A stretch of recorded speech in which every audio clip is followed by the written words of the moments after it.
सदगुरु कबीर देव कहते हैं, आपन कर्मनो मेटो जाई, कर्म का लिखा मिटा धो कैसे, जो युग कोटि सिराई।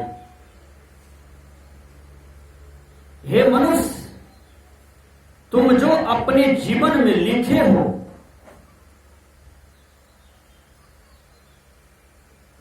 कर्म रूपी कलम से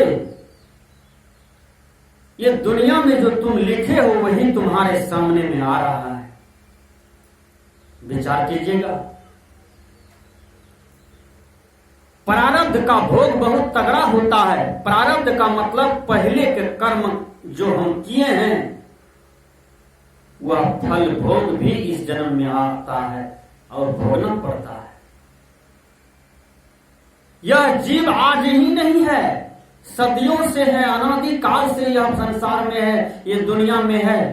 कितनी बार जन्मा मरा, कितनी बार जन्मा मरा। भगवान बुद्ध तो यहां तक कहे कि हे मानव, यदि तुम्हारा हड्डी को रखा जाता तो आसमान में ढेर लग जाता। तुम इतनी ही जन्मे हो, इतना ही मरे हो। यदि तुम्हारा पेशाब रखा जाता तो एक नदी बह जाती।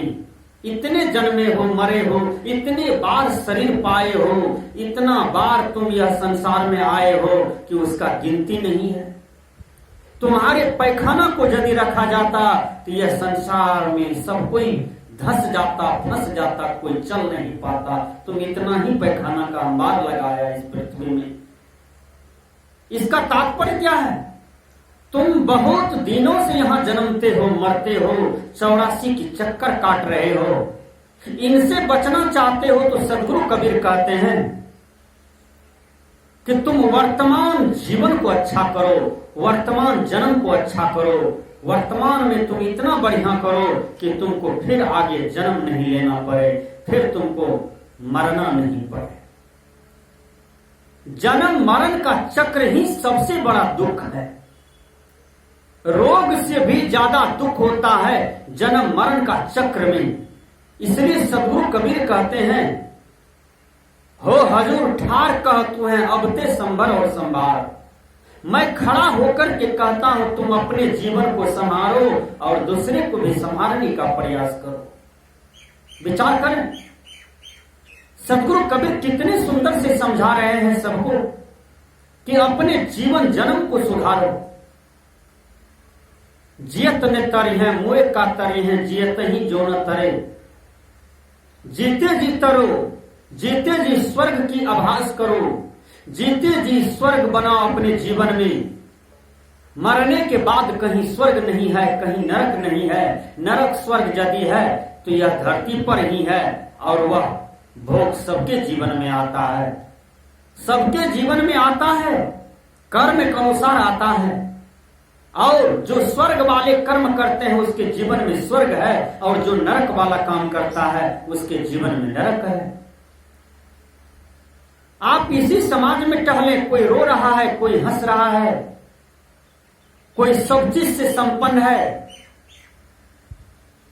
कोई शांति से संपन्न है, सुख से संपन्न है, कोई अशांति से संपन्न है, दुख से संपन्न है। ये सारे तो अपने ही कर्म का परिणाम है, अपने ही कर्म का फल भोग है। कोई देने वाला नहीं है। ज्यादा दुख होता है तो लोग भगवान भगवान चिल्लाते हैं, देवी देवता का नाम लेने लगते हैं, बजरंग बली का नाम लेने लगते हैं, हनुमान जी को पुकारने लगते हैं, लेकिन अपने कर्म को सुधारते नहीं है, अपने विचार को सुधारते नहीं है। मरने के काल में आ गया, आज कल में प्राण टूटेगा, आज कल में जीवन छूटेगा, लेकिन अभी तक उसने एक अच्छा भी काम नहीं किया समाज में, राष्ट्र में। कभी वह सत्संग नहीं कराया, कभी दान पुण्य नहीं किया, कभी गरीब को कपड़ा नहीं बांटा, कभी किसी गरीब को घर नहीं बना दिया, कभी किसी गरीब को एक कट्ठा जमीन तक नहीं दे पाया, जबकि वह हजारों बीघा का मालिक बना था, सैकड़ों बीघा का मालिक बना, लेकिन एक कट्ठा जमीन मुसाफिर खाना में नहीं दे पाया, धर्मशाला में नहीं दे पाया, सदगुरु कबीर आश्रम में नहीं दे पाया, सत्संग भजन में नहीं दे पाया। तो आपने कौन सा सुंदर काम किया इस धरती पर? विचार करें। इसलिए हे मानव जगो, तुम उठो, तुम यह संसार में साहसी हो, साहसी बनो, वीर बनो, कर्म के क्षेत्र में उतरो। सदगुरु कबीर कहते हैं आपन कर्म न मिटो जाई, कर्म का लिखा मिटा धोखे से जो युग कोटि सिराए। देखिए प्रारब्ध कर्म आपके जीवन में कैसे पलट करके आता है। एक आदमी नौकरी के नाम पर रुपया ठगा और 5 लाख रुपया ठग लिया एक गरीब का। वह गरीब के पास मात्र 3 कट्ठा जमीन था। बाद में वह जमीन बेच करके 5 लाख रुपया दिया और जो आदमी रुपया लिया वह गांव के ही मुखिया जी थे। वो कहे कि मैं तुम्हारे बेटे को सर्विस दिला दूंगा। और विचार कीजिए, जब उनके बेटे को सर्विस नहीं मिला और नहीं दिला पाते हैं तो वो आदमी कहा कि मुखिया जी मेरा रुपया ही लौटा दीजिए। उसने कहा ठीक है, अभी बहुत सी वैकेंसियां हैं, तुम्हारे बेटा को हम नौकरी जरूर ही दिला देंगे, रुको भी, अल्लाह मत करो। 5 साल तक आशा देखा, जब देखा हमारे बेटा को नौकरी नहीं मिलेगा, फिर चढ़ाई किया रुपया के लिए और डांट करके फटकार करके भगा दिया। समाज में सबसे सबल आदमी था और सबल आदमी के पास, जिसके पास सब कुछ का सामर्थ्य है, उसका विरोध जल्दी कोई नहीं कर पाता है।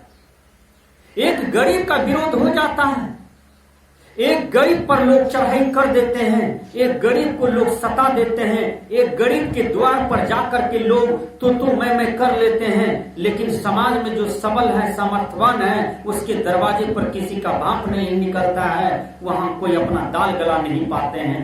विचार कीजिएगा, ये तो समाज में कचरा ही है ना।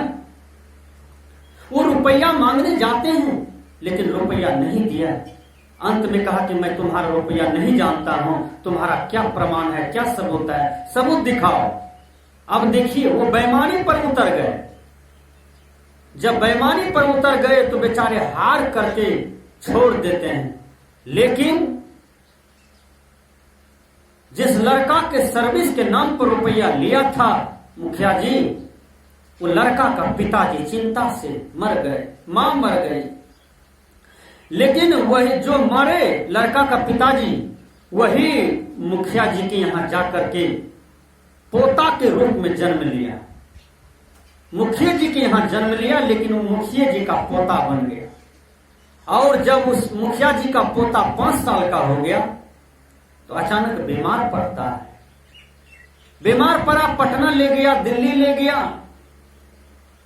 अमेरिका ले गया। 20 लाख रुपया खर्च हुआ, लेकिन पोता भी नहीं बचा और 20 लाख रुपया भी खर्च हो गया। विचार कीजिए, इसी को प्रारब्ध कर्म कहा जाता है। उसने पूर्व जन्म में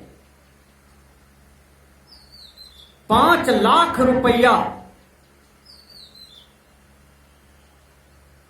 नौकरी के नाम पर दिया था। वही आदमी उसके यहां पोता का जन्म ले लिया। देखिए अपने कर्म के बल पर पोता के यहां पोता जन्म लेकर के 20 लाख रुपया उसका खत्म भी कर दिया और अपना भी डेट कर दिया। पोता का भी भोग नहीं हुआ और संपत्ति का भी भोग नहीं हुआ। इसी को कर्मफल कहा जाता है। आप किसी का 5 लाख रुपया बेईमानी करते हो, ठगते हो, छलते हो, तो तुम्हारा एक दिन 20 लाख 25 लाख भी चला जाएगा। उसी के सुख में तुम मर जाओगे। यह कर्मदंड है, इसलिए कर्म से कोई नहीं बचता है। सदगुरु कबीर कहते हैं आपन कर्म न मेटो जाई, कर्म का लिखा मिटा धोखे से जो युग कोटि सिराई।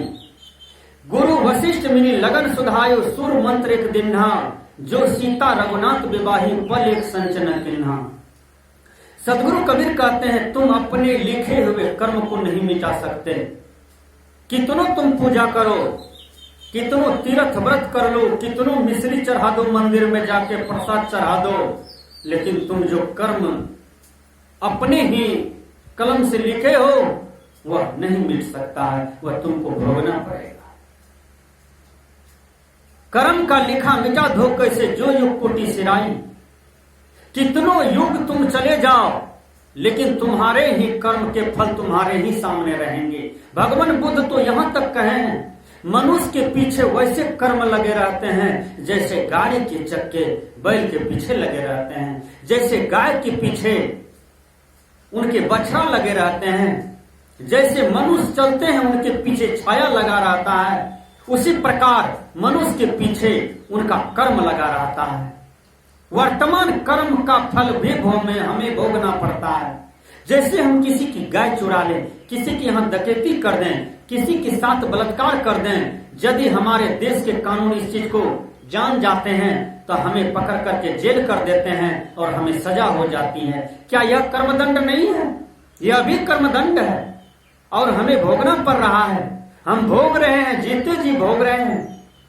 जिस मनुष्य को यह खुला हुआ संसार में विचरण करना चाहिए, वह एक रूम में बंद होता है और एक दिन अपने ही कुकर्मों का परिणाम में फांसी पर चढ़ करके दम तोड़ देता है और संसार के लोग उसके नाम पर थूक फेंकते हैं। इसलिए बुरा कर्म कभी नहीं करना चाहिए, किसी को नहीं करना चाहिए, चाहे वो राजा हो, रंक हो, साधु हो, सन्यासी हो, देश के नेता हो, देश के राष्ट्रपति प्रधानमंत्री हो, दुनिया के कोई भी राजनेता हो, दुनिया के कोई भी महान व्यक्ति हो, किसी को बुरा कर्म नहीं छोड़े हैं और किसी को अच्छा कर्म नहीं छोड़े हैं। इसलिए सदगुरु कबीर कहते हैं, आपन कर्म न मिटो जाई, कर्म का लिखा मिटा धो कैसे, जो युग कोटि सिराई।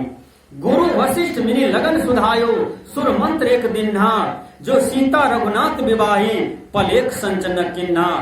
तीन लोक के कर्ता कहिए, बाली बधो बड़ियाई, एक समय ऐसी आई, उन्हों अवसर पाई।